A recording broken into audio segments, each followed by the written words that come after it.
September 23 திமுகவின் மக்களவை மாநிலங்களவை உறுப்பினர் கூட்டம் நடைபெறும் என்று அறிவிப்பானது வெளியாகியிருக்கிறது. இது குறித்தான விவரங்களுடன் செய்தியாளர் மாணிக்கம் இணைப்பில் இருக்கிறார். வணக்கம் மாணிக்கம், விவரங்கள் என்ன? பதிவு செய்யுங்க. நாடாளுமன்ற உறுப்பினருடைய கூட்டம் முதலமைச்சர் மு.க.ஸ்டாலினுடைய தலைமையில வரக்கூடிய செவ்வாய் அன்று நடைபெறும் என திமுகவுடைய பொதுச் செயலாளர் துரைமுருகன் அறிவிப்பை வெளியிட்டிருக்கிறார். வரக்கூடிய 23ஆம் தேதி செவ்வாய்க்கிழமை காலை 10 மணி அளவுல சென்னை அண்ணா அறிவாலயத்தில் இருக்கக்கூடிய முரசொலிமாறன் வளாகத்தில் இருக்கக்கூடிய கூட்டரங்குல திமுகவுடைய மக்களவை மாநிலங்களவை உறுப்பினருடைய கூட்டம் நடைபெறும் என்று சொல்லப்பட்டிருக்கிறது. இதில் முதலமைச்சர் மு.க.ஸ்டாலின் தலைமை நடைபெறும் எனவும் சொல்லப்பட்டிருக்கிறது. இந்த கூட்டத்திற்கான பொருள் வழக்கமாக திமுக வெளியிடுவது போன்று அறிக்கையில் வெளியிடப்படவில்லை.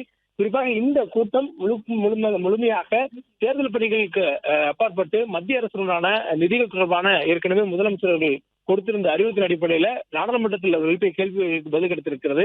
மேலும் மத்திய அரசு எந்தெந்த திட்டங்களுக்கு மாநிலங்களுக்கு இன்னும் நிதி கொடுக்காமல் இருக்கிறது, மத்திய அரசினுடைய திட்டங்கள்ல மாநில அரசு அதிக பங்களித்து வரக்கூடிய திட்டங்கள் எதிரை உள்ளிட்டவெல்லாம் பட்டியலிட்டு அதை தேர்தலுக்கான பரப்புரையில் பயன்படுத்துவதற்கான அறிவுறுத்தல்கள் கொடுக்கப்பட்டிருந்தது. இந்த சூழல்ல திமுகவுடைய மாநிலங்களவை மற்றும் மக்களவை உறுப்பினருடைய கூட்டம் நடத்தப்படுவதாக ஒரு அறிவிப்பானது வெளியாகி இருக்கிறது. அதே போன்று திமுக தேர்தலுக்கு மிக வேகமாக தயாராகி வருகிறது. குறிப்பாக 2026 நடைபெறக்கூடிய தேர்தலுக்கு 2024ஆம் ஆண்டிலிருந்து திமுக தயாராகி வருகிறது. அண்மையில திமுகவுடைய முப்பெரும் விழா கூட்டம் நடைபெற்று முடிந்திருக்கிறது. அந்த கூட்டத்திற்கு பிறகாக தற்பொழுது திமுகவுடைய மாநிலங்களவை மற்றும் மக்களவை உறுப்பினருடைய கூட்டம் நடைபெறும் என்ற அறிவிப்பும் கொடுக்கப்பட்டிருக்கிறது.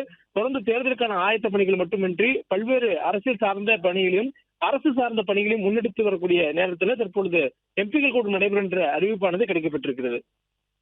பிளே ஸ்டோர் மற்றும் ஆப் ஸ்டோரில் இருந்து பாலிமர் செயலியை QR கோடு மூலம் பதிவிறக்கம் செய்யுங்கள்.